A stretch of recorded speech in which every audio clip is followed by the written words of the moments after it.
Hi YouTubers, this is Bryant and I'm gonna be cooking chicken marsala for you today. The recipe will be down in the description below. All credit for this recipe goes to America's Test Kitchen. Thank you. This will be my first episode of the Cooking Coder. Any cook worth their salt starts with a really good mise en place. That means getting together your ingredients ready and prepared so that you don't have to worry about that during cooking. So if you notice, I'm preparing all of the vegetables and spices beforehand before I prep the meat because you don't want to cross-contaminate. The first thing I'm going to prepare is one minced shallot. Cut off the end, leave the root intact so that you can use it to help you cut later on. So halfway through, just until you hit the root. Cut lengthwise strips, cut perpendicular to those cuts. And then the little part left over on the root end, you just cut freehand. To mince it, you just run your knife across it a couple times. You're also going to need one minced garlic clove. Next, we're gonna get the parsley ready. I'd say about a tablespoon or two of parsley. So with parsley, it's important that you don't use the stem, so just try to pull off as many of the leaves as you can.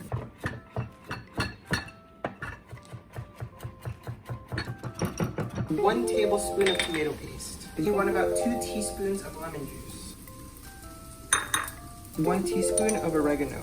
I'm personally okay with dried oregano, but if you can get fresh oregano, go for it. So if you notice, I'm using a mix of golden shiitake mushrooms and white mushrooms. The shiitake mushrooms, 1 ounce will be used for the stock, so about 1/5 of this package. And the rest of this, 8 ounces plus 5, 13, plus the remaining 4, about 17 ounces will go into the stock later. While that's going, I'm gonna prep my chicken.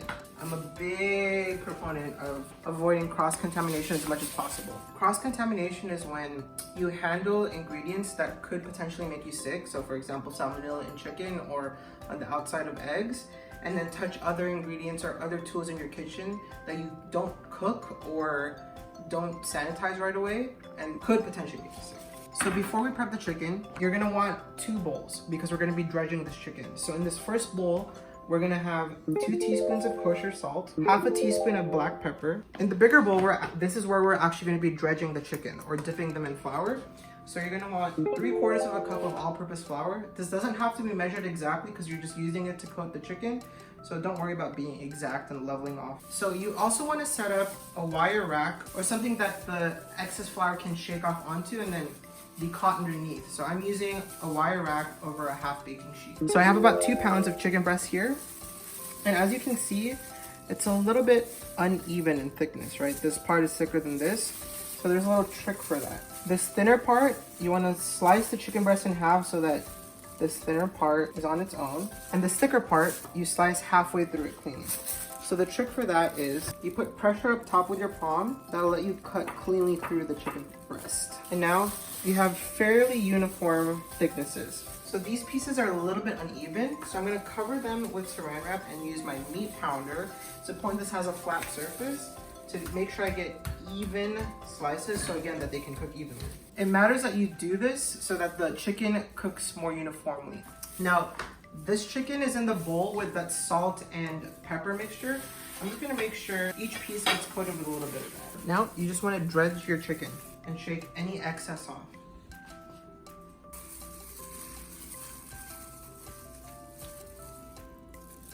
Finally, you're gonna wanna prep the pancetta. So I just got these at the deli counter at Ralph's. If you notice, I got 3 slices that are about 1/4 inch thick. I'm gonna cube these. So you wanna cut these into about 1/4 inch thick slices and then flip it 90 degrees and then do the same this way. And that is all the prep you need to do. We're going to need about 2 cups of dry Marsala wine, just a little bit for the chef. So we're gonna put 2 cups of that Marsala wine into a saucepan. So I don't have a saucepan, so I'm using this saute pan. Anything with high sides will do because we're gonna bring this to a boil and you don't want it to overflow. 1 ounce shiitake mushroom and 4 teaspoons of unflavored gelatin. It's important that this is unflavored because we don't want to give our marsala a desserty feel. And what the gelatin does is it helps to thicken the sauce so it clings to the chicken. So each one of these is about 2 teaspoons, I calculated, so we're gonna need 2 packets. Now you wanna put this over high heat. Just stir it to make sure that the gelatin gets incorporated. And we're waiting for this to come to a boil. Once this comes to a boil like this, you're gonna reduce this down to medium heat. Let it reduce for about 8 minutes until it's about half the liquid amount that it is now. So you want to look to see that the liquid has reduced to about half. So if you look at the side of my pan, you can see that the gelatin has kind of indicated where the liquid started. So this is about good to go. Oop, and there goes the timer. Remove it from the heat real quick, and then you want to fish out these mushrooms. These have lended their flavor to the Marsala wine, so you're not going to need them anymore. Now, using that same measuring cup, we're going to take our chicken broth. We're going to use 2 cups. Once it's open, you want to put it back in the fridge. And then this goes right in with that Marsala wine that we just reduced. You want to bring it up to medium heat again, and then let this come to a simmer. And you're gonna let this simmer for about 10 minutes until you produce about 1.5 cups of liquid. So it's been about 10 minutes, and as you can see, our liquid has reduced down to about half. I'm gonna remove it from the heat and set it aside while I finish prepping the rest of the meal. In a pan that has a fairly wide surface area, in my case, I'm using a brazier because it has a large surface area for me to fry the chicken on. You want to put in 2 tablespoons of vegetable oil. Because my surface area is a little bit bigger, I'm going to use a tad bit more. So about 3 tablespoons for me. Make sure that the oil is evenly distributed across the surface. And heat the pan on medium-high heat. When the oil barely starts to smoke and it's shimmering, place your fillets in the pan.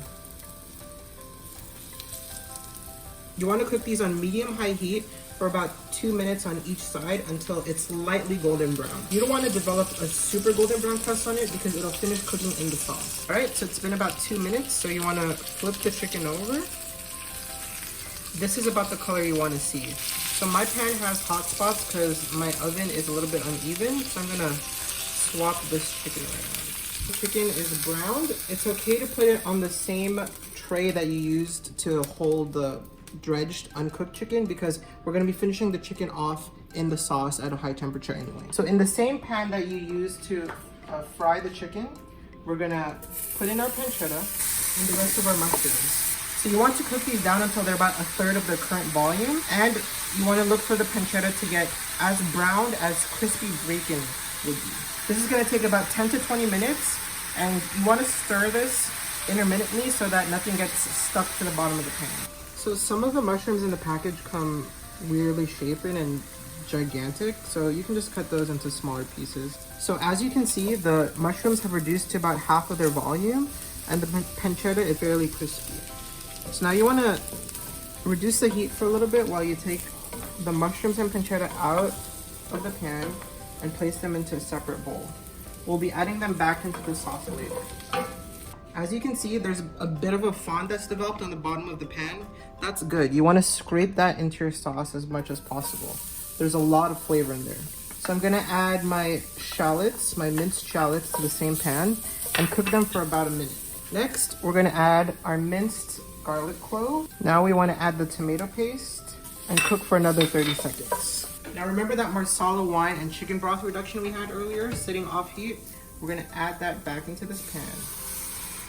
Now that you've added that cool liquid into the pan, you want to scrape the bottom off. This is a process called deglazing.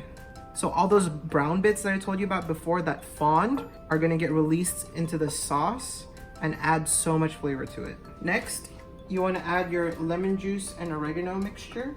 Cook this on a medium-high heat until it's simmering. Now that the sauce has come to a simmer, we're going to add back all our chicken, trying to fit in as much of it as possible. That's one of the reasons I love doing this in a brazier, because there's so much surface area. I can fit in all of my chicken. We're gonna let this simmer for about 3 minutes, flipping them halfway through so both sides of the chicken get cooked in that sauce. I'm just gonna wash off my tongs to avoid cross-contamination. It's about 1 minute 30 seconds in. I'm gonna flip the chicken. What's happening during the simmering process is those bits of flour that were cooked onto the chicken are falling off into the sauce and helping to thicken it and add flavor to it. All right, it's been about 3 minutes, so I'm gonna remove this chicken and plate it. It's fully cooked now. Remove the sauce from the heat, and you're gonna use the residual heat of the pan to finish off the sauce. So you wanna add 3 tablespoons of butter and the parsley that we chopped up earlier, and just whisk the butter in slowly. Again, we're letting the residual heat from the pan melt the butter. Once the butter is melted all the way, add back our pancetta mushroom mixture and then stir to combine. And finally, finish off the chicken by spooning some of that sauce right on top. And voila, there you have chicken marsala. And now for an unbiased review.